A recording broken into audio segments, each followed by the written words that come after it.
Halloween ends, and damn, I'm so glad it did. Let's review this.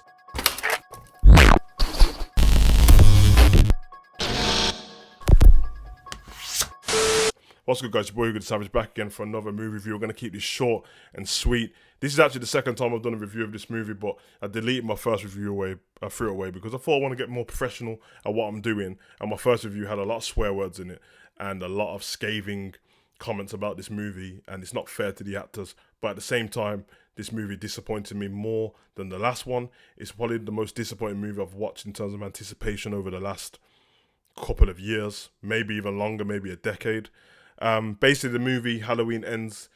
You would think it will carry on from the cliffhanger from the prior movie of Michael Myers escaping the neighborhood of all the people saying evil dies tonight, where they could have killed him and they chose not to. Now, this movie is frustrating and bad in so many ways. The most frustrating thing about this movie is the main guy, Michael Myers, is in this movie collectively, I would say, for around 8 minutes. And I'm talking about if you just take different scenes of where he appears and take the longest scene he's in the movie for about 8 minutes. On top of that, I'm pretty sure he kills 2 people in the whole movie, and one of them's an assisted kill because the person's already half dead. I'm very disappointed in the character building in this movie. I feel like they tried to be smart with the writing and it just didn't work at all. There's a lot of time skipping and time hopping from the prior movie, and they didn't really explain in detail of what happened after the last movie, apart from the people of the neighborhood took it very badly and started to do weird stuff because they were healing. But we didn't get to see any of that healing. We didn't get to see any of the healing of Laurie. We just got to see it go into a new movie. I think it's 4 years later. Now, this movie actually doesn't follow Laurie and Allison as such. It follows this new character we have. I think his name is Corey Cunningham. And basically, he was a part of that neighborhood. Something happened to him when he was babysitting a boy, and the boy tragically lost his life in a certain way. But you guys will have to watch that to find out yourself. And then he's chastised by a lot of people in the neighborhood because they believe that he murdered the boy, even though it was an accident. Now, he somehow is treated very bad throughout the movie by bullies and the parents of the boy who lost his life, and it takes him to a darker place. Upon this darker place, and this is not a spoiler because I watched the last trailer, I watched it after the movie. I didn't know that there was another trailer. I'm telling you, the trailer gives everything about the movie away pretty much, apart from a few different things. Now, as you can tell from what I've said, and you can probably already clock onto this, that if Michael Myers is only in the movie for about 8 minutes, then obviously this new Corey guy is massive to the movie. And yeah, he is. And without going too deep into details of spoilers, spoiler alert, he takes the role of Michael Myers for some strange reason. And he does a scathing job of it. He kills a few people, the brutal kills, but there's no cohesion throughout this movie. As I said, it feels like people have tried to be too smart and up their game in terms of movie writing and stuff like that, and it hasn't worked out at all. It's a very bad movie.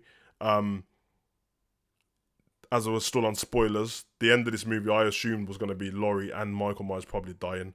They actually kill him in this one to the point of no return. I'll let you see what happened to him. But at the same time, I wouldn't be surprised if they brought another movie out in the next 5 years, because when this movie ends, Michael Myers' mask is still on Laurie's table for some reason. And basically, she narrates the whole movie while she's writing a book about Michael Myers and about what's happened in the neighborhood. And obviously, it finishes off with the end of the book. And she makes a comment towards the end saying that evil doesn't die, it takes on a new shape. And in my head, I'm like, okay, it takes on a new shape. Allison's not around, she's leaving. I'm sure that she's going to... I wouldn't be surprised if... And the way the world's going as well, I wouldn't be surprised if the next Michael Myers is Michelle Myers. I'm not joking. I wouldn't be surprised if they make it a woman. I personally want them to end these movies now. And it's not up to me. And yeah, you know, I still chose to watch it. I didn't pay for this movie and I still want my money back. So I want it to end now. And if it doesn't, then that's fine. But whenever you bring out the next movie...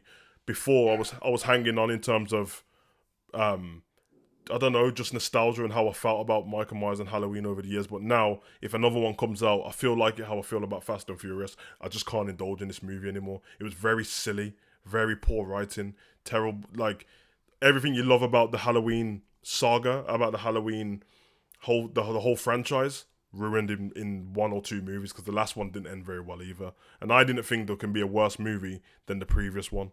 Well, guess what? Halloween Ends is worse than Halloween Kills. And we'll leave it at that. Bring back Rob Zombie if you're going to do another one. I've been your boy Hugo the Savage. Comment, like, subscribe, and share. Let me know what you think in the comment section, because again, it's all opinions. I'm just doing a review of the movie, and I'm sure some people liked it. If you are, then people who liked it, I might question who you are. Run.